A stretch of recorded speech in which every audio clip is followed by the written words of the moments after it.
Hello friends, welcome to RK tutorial. ఈనాటి వీడియోలో మనము ఏపీడిఎస్సి 2025 ఎడ్జిటీలో వచ్చినటువంటి తెలుగు బిట్స్కి మనము ఆన్సర్ చూద్దాం. మరి ఫస్ట్ బిట్ ఏముందంటే ఇక్కడ ఫస్ట్ బిట్ చూద్దాము. క్రింది పాత్రలను అవి ఉన్నటువంటి పాఠ్యాంశాలతో జతపరచండి. క్రింది పాత్రలను అవి ఉన్న పాఠ్యాంశాలతో జతపరచండి. మరి ఇక్కడ ఇచ్చినటువంటి కొన్ని వాటి యొక్క పాత్రల తర్వాత ఒక పాఠాలు పేరు ఇచ్చినాడు ఇక్కడ. మరి చూద్దాం దీనికి ఆన్సర్ ఏమంటే దీనికి ఆన్సర్ సెకండ్ వన్ అంట. మరి సెకండ్ చూద్దాం. ఇక్కడ మనం సెకండ్ ఏముంది ఇక్కడ ఆకులా ఇట్లా చూద్దాం. మనం ఫస్ట్ పేరు ఏముంది ఇక్కడ ఫస్ట్ది ఆత్మానందుడు. ఈ యొక్క పాత్ర అనేటువంటిది మాయా కంబళి అనేటువంటి పాఠంలోనిది. ఆత్మానందుడు మాయా కంబళి. తర్వాత పూర్ణయ్య అనేటువంటి పాత్ర అనేటువంటిది తృప్తి అనేటువంటి పాఠంలో ఉన్నటువంటిది. పూర్ణయ్య అనేటువంటి పాత్ర తృప్తి అనే పాఠంలో ఉన్నది. అదేవిధంగా ఖాదర్ అనేటువంటి పాత్ర ఇక్కడ దీని ఆన్సరు నా బాల్యము. ఖాదర్ అనేటువంటి పాత్ర నా బాల్యం అనే పాఠంలో ఉన్నటువంటిది. అదేవిధంగా రాము అనేటువంటి పాత్ర పరివర్తన అనే పాఠంలో ఉన్నటువంటిది. కాబట్టి చూడండి మరోసారి చూద్దాము. ఆత్మానందుడు మాయా కంబళి, పూర్ణయ్య తృప్తి, తర్వాత ఖాదరు నా బాల్యము, తర్వాత రాము పరివర్తన. ఇవి దీని యొక్క ఆన్సర్ అవుతుందన్నమాట. మరి తర్వాత క్వశ్చన్ చూద్దాం. రాయప్రోలు సుబ్బారావు గారికి సంబంధించి సరైన వాక్యాలు. రాయప్రోలు సుబ్బారావు గారికి సంబంధించి సరైన వాక్యాలు ఇవన్నీ ఇక్కడ. మరి దీనికి ఆన్సరు మనకి ఇక్కడ 4 ఆప్షన్లు ఉన్నాయి ఇక్కడ. మరి దీంట్లో సరైన ఏదంటే ఇక్కడ సెకండ్ ఆప్షన్ అంట. సెకండ్ ఏముంది ఇక్కడ సెకండ్ ఏమి ఇచ్చినంటే ఈ మాత్రమే ఇక్కడ. కాబట్టి చూద్దాం ఇక్కడ ఏమి ఇచ్చినాడు ఇక్కడ రాయప్రోలు సుబ్బారావు గారికి సంబంధించి సరైన వాక్యాలు ఏమంటే ఇక్కడ ఏముంది ఇక్కడ అభినవ నన్నయ్య వీరి యొక్క బిరుదు, తర్వాత తృణకంకణము, స్నేహలత వంటి కావ్యాలు రచించారు. చూడండి ఇక్కడ అభినవ నన్నయ్య అనేటువంటిది రాయప్రోలు సుబ్బారావు గారి బిరుదు. మరి అదేవిధంగా ఇతను రచించినటువంటి కావ్యాలు తృణకంకణము, స్నేహలత అనేటువంటి 2 కావ్యాలు అనమాట. ఇక్కడ ఫస్ట్ సెకండ్ అవి రాంగ్ అనమాట. తర్వాత క్వశ్చన్ చూద్దాం. చూడమ్మా ఆ పక్షులన్నీ దానికి తిండి పెడుతున్నాయి. ఈ మాటలు చూడమ్మా ఆ పక్షులన్నీ దానికి తిండి పెడుతున్నాయి అనేటువంటి ఈ మాటలు సో దేంట్లో ఉన్నాయంటే ఇవి దీనికి ఆన్సర్ ఫోర్త్ది సాయం పాఠంలో రవివి. చూడమ్మా ఆ పక్షులన్నీ దానికి తిండి పెడుతున్నటువంటి మాటలు సాయం పాఠంలో ఉన్నటువంటి రవి అనేటువంటి పాత్ర యొక్క మాటలు అనమాట అవి. తర్వాత క్వశ్చన్ చూద్దాము.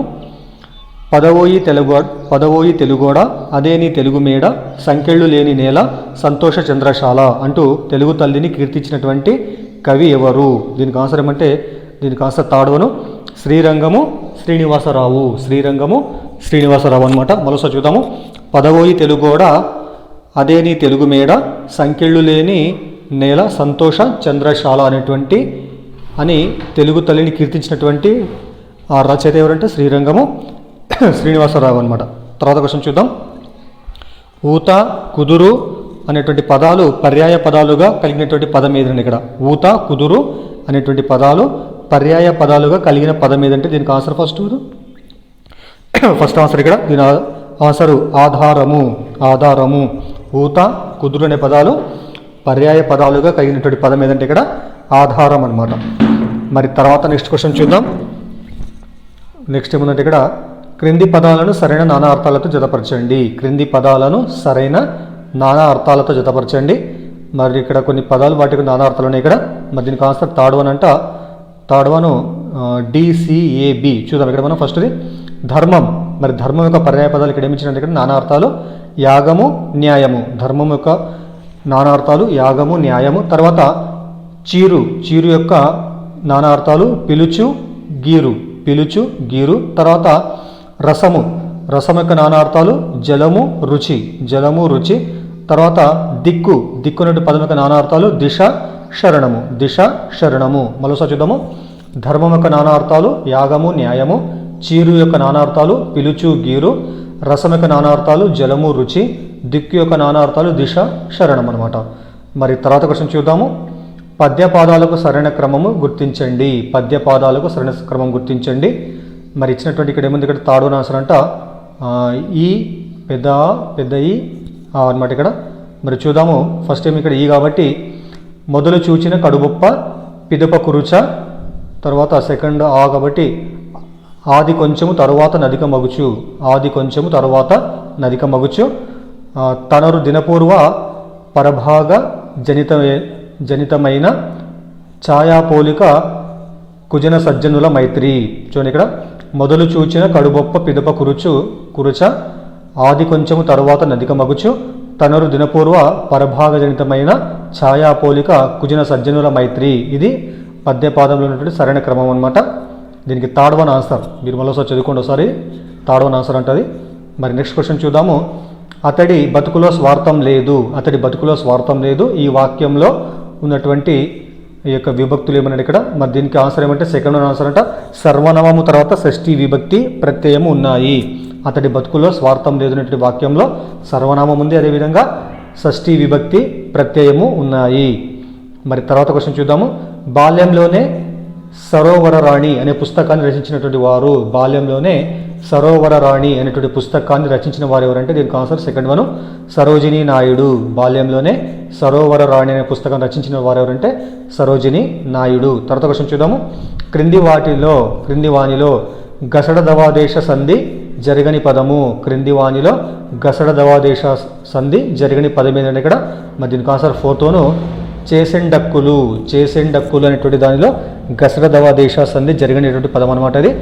మరి జరిగేటువంటి పదాలు ఇక్కడ ఏమనంటే వారు ఓరు, మీరు దలండు, తర్వాత కాలు సేతులు. వారు ఓరు, మీరు దలండు, తర్వాత కాలు సేతులు. ఈ మూడు పదాల్లో కూడా గసడ దవాదేశ సంధి ఉంటుంది. కానీ ఫోర్త్ ఆప్షన్ ఏదైతే ఉంటుందో చేసెండక్కులు దాంట్లో గసడ దవాదేశ సంధి అంటే ఇక్కడ ఉండదు అనమాట అది. మరి నెక్స్ట్ క్వశ్చన్ చూద్దాము. తత్పురుష సమాసానికి సంబంధించి సరికానిది. తత్పురుష సమాసానికి సంబంధించి సరికానిది. దీనికి కూడా ఫోర్త్ ఆప్షన్ అనమాట. భుజబలము ఇది చతుర్థి తత్పురుష సమాసం అంటే రాంగ్ అనమాట ఇది. దీనికి ఫోర్త్ ఆన్సర్ అవుతుంది. భుజబలం అనేటువంటిది చతుర్థి తత్పురుష సమాసం కాదు. మరి 1, 2, 3 ఈ మూడు కూడా సరైనటువంటి అంట. ఒకసారి చూద్దాం మనము. మందారమాలిక ఇది తృతీయ తత్పురుష సమాసము, ఇది సరైనటువంటిదే. సెకండ్ ఏమిచ్చినట్టు ఇక్కడ జలధరం అనేటువంటిది ద్వితీయ తత్పురుష సమాసం, ఇది కూడా సరైనటువంటిదే. థర్డ్ ఏముంది ఇక్కడ బాల్య క్రీడలు ఇది కూడా సప్తమి తత్పురుష సమాసము సరైనటువంటిదే. కానీ ఫోర్త్ మాత్రము రాంగ్ అనమాట. మనకు కావాల్సిన ఆన్సర్ కూడా అదే అవుతుంది. మరి నెక్స్ట్ క్వశ్చన్ చూద్దాం. క్రింది వాణిలో సరైనది. మరి సెకండ్ ఆన్సర్ అంటే ఇక్కడ సెకండ్ ఇచ్చినట్టు ఇక్కడ మగణము గురువు ఇది సరైనటువంటి. మిగతా మూడు కూడా రాంగు.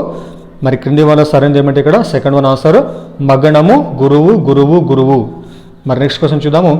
నీ అరచేయి పద్మము వలె ఉన్నది. వాక్యంలో ఉన్నటువంటి అలంకారం ఏదైనా ఇక్కడ. మరి దీనికి ఆన్సర్ ఫస్ట్ అంట ఉపమాలంకారము. నీ అరచేయి పద్మము వలె ఉన్నది అనేటువంటి వాక్యంలో ఉన్నటువంటి అలంకారము ఉపమాలంకారం. మరి తర్వాత క్వశ్చన్ చూద్దాం.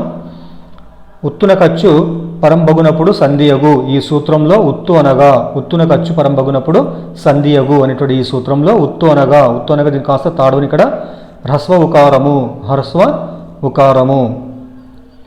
మరి నెక్స్ట్ క్వశ్చన్ చూద్దాము. గజల్లోని పల్లవి చరణాలను వరుసగా ఇలా అంటారు. గజల్లో ఉన్నటువంటి పల్లవి చరణాలను వరుసగా ఇలా అంటారు. మరి దీనికి ఆన్సర్ సెకండ్ వన్ మత్ల, తర్వాత మక్త. గజల్లో ఉన్నటువంటి పల్లవినేమో మత్ల అంటారు, చరణాన్నినేమో మక్త అని పిలుస్తారు. మరి తర్వాత క్వశ్చన్ చూద్దాం. పాఠం ఆధారంగా చిత్రం గీచి రంగులు వేయండి, చిత్రం గురించి రాయండి అనేది ఈ విద్యా ప్రమాణానికి సంబంధించినటువంటి ప్రశ్న. పాఠం ఆధారంగా చిత్రం గీచి రంగులు వేయండి, చిత్రం గురించి రాయండి అనేటువంటిది ఏ విద్యా ప్రమాణానికి సంబంధించినటువంటి ప్రశ్న అంటే ఇది. దీనికి ఆన్సర్ థర్డ్ వన్. థర్డ్ ఏమి ఇచ్చినాడు ఇక్కడ సృజనాత్మకత. పాఠం ఆధారంగా చిత్రం గీచి రంగులు వేయండి, చిత్రం గురించి రాయండి అనేటువంటిది సృజనాత్మకత అనేటువంటి విద్యా ప్రమాణానికి చెందినటువంటి ప్రశ్న అనమాట అది. మరి తర్వాత క్వశ్చన్ చూద్దాము. విభిన్న భాషణ అలవాట్లతో కూడిన సంక్లిష్ట వ్యవస్థ భాష అన్నటువంటి వారు ఎవరు? విభిన్న భాషణ అలవాట్లతో కూడినటువంటి సంక్లిష్ట వ్యవస్థ భాష అనేటువంటి వారు ఎవరంటే దీనికి ఆన్సర్ థర్డ్ వన్ హాకెట్ అనేటువంటి వ్యక్తి విభిన్న భాషణ అలవాట్లతో కూడినటువంటి సంక్లిష్ట వ్యవస్థ భాష అన్నటువంటి వ్యక్తి అనమాట. మరి నెక్స్ట్ క్వశ్చన్ చూద్దాము. డాల్టన్ పద్ధతి గురించి సత్యాలు. మరి దీనికి ఆన్సర్ థర్డ్ వన్ అంట. థర్డ్ వన్ మిషన్ కూడా పెద్ద ఆ తర్వాత ఈ అనమాట. మరి చూద్దాము. దీనిని వ్యక్తిగత పద్ధతి అని పేరు, అదేవిధంగా దీనిని పాలెన్ పార్క్ హర్స్ట్ మొదటిగా అనుసరించారు. చూడండి ఇక్కడ డాల్టన్ పద్ధతికి సత్యాలు ఇక్కడ ఏమంటే ఇక్కడ దీనిని వ్యక్తిగత పద్ధతి అని పేరు కూడా ఉంది, అదేవిధంగా దీనిని పాలెన్ పార్క్ హర్స్ట్ మొదటగా అనుసరించారు. మరి నెక్స్ట్ క్వశ్చన్ చూద్దాం. మౌన పఠనం గురించి సత్యాలు ఏమించండి ఇక్కడ. మరి ఇక్కడ 4 ఆప్షన్లు ఉన్నాయి. ఇందులో దీని కరెక్ట్ ఆన్సర్ ఏమంటే సెకండ్ వన్ చిన్న తర్వాత పెద్ద ఈ ఇచ్చినాడు ఇక్కడ. చూద్దాం ఇక్కడ దీని ఆన్సర్ ఏమని ఇక్కడ కన్నులు మాత్రమే పనిచేస్తాయి. మౌన పఠనంలో సత్యాలు ఇక్కడ ఏమనంటే కన్నులు మాత్రమే పనిచేస్తాయి. మరి అదేవిధంగా తరగతిలో విద్యార్థులందరి పఠనాశక్తి ఏకకాలంలో పరీక్షించడానికి వీలవుతుంది. చూడండి ఇక్కడ మౌన పఠనం యొక్క సత్యాలు ఇక్కడ ఏమంటే కన్నులు మనసు మాత్రమే పనిచేస్తాయి, కన్నులు మనసు మాత్రమే పనిచేస్తాయి. అదేవిధంగా తరగతిలో విద్యార్థులందరి పఠనాశక్తి ఏకకాలంలో పరీక్షించడానికి వీలవుతుంది. విద్యార్థి విమర్శను సహృదయంతో స్వీకరించడము, విద్యార్థి విమర్శను సహృదయతో స్వీకరించడం అనేటువంటిది ఏంటి ఇక్కడ సముచిత మనోవైఖరి. సముచిత మనోవైఖరి ఫస్ట్ ఆన్సర్ ఇక్కడ సముచిత మనోవైఖరి అనమాట. మరి నెక్స్ట్ క్వశ్చన్ చూద్దాము. పిల్లలకు ఎదురైన ఒక సంఘటనను లేదా సన్నివేశాన్ని గురించి చేయించినటువంటి రచనను ఇలా అంటారు. పిల్లలకు ఎదురైనటువంటి ఒక సంఘటనను లేదా సన్నివేశాన్ని గురించి చేయించిన రచనను ఇలా అంటారంటే దాన్ని ఏమంటారంటే అనెక్డోటల్ రికార్డ్ అని అంటారు. మరి నెక్స్ట్ క్వశ్చన్ చూద్దాం. ప్రాథమిక స్థాయిలో కృత్యాధార పద్ధతి ద్వారానే బోధన జరగాలని తెలియజేసినటువంటి జాతీయ విద్యా విధానము. ప్రాథమిక స్థాయిలో కృత్యాధార పద్ధతి ద్వారానే బోధన జరగాలని తెలియజేసినటువంటి జాతీయ విద్యా విధానం పేరేమంటే దీనికి second answer NEP 1986 new education policy 1986 అనేటువంటిది తెలపడం జరిగిందనమాట. మరి నెక్స్ట్ క్వశ్చన్ చూద్దాము. లోప నివారణ బోధనలో అనుసరించదగినది. లోప నివారణ బోధనలో అనుసరించదగినది ఏదంటే ఇక్కడ దీనికి ఆన్సర్ థర్డ్ వన్ సాహితీ శిక్ష. లోప నివారణ బోధనలో అనుసరించదగింది ఏమంటే ఇక్కడ సాహితీ శిక్ష అనమాట. తర్వాత క్వశ్చన్ చూద్దాము. ప్రేరణలు స్పందనల మూలంగా లభించే ప్రవృత్తులు అలవాట్లు జ్ఞానంగా మారుతున్నాయన్న వాదం. దీనికి ఆన్సర్ థర్డ్ వన్ అనమాట. థర్డ్ ఇచ్చిన ఇక్కడ సంపాదనావాదము. ప్రేరణలు స్పందనల మూలంగా లభించే ప్రవృత్తులు అలవాట్లు జ్ఞానంగా మారుతాయన్న వాదం పేరేమంటే ఇక్కడ సంపాదన వాదము. ఇవి మనకు తెలుగులో వచ్చినటువంటి బిట్స్ అనమాట. సో దయచేసి వీడియోని లైక్ చేయండి, అదేవిధంగా ఛానల్ని సబ్స్క్రైబ్ చేయండి. Thank you.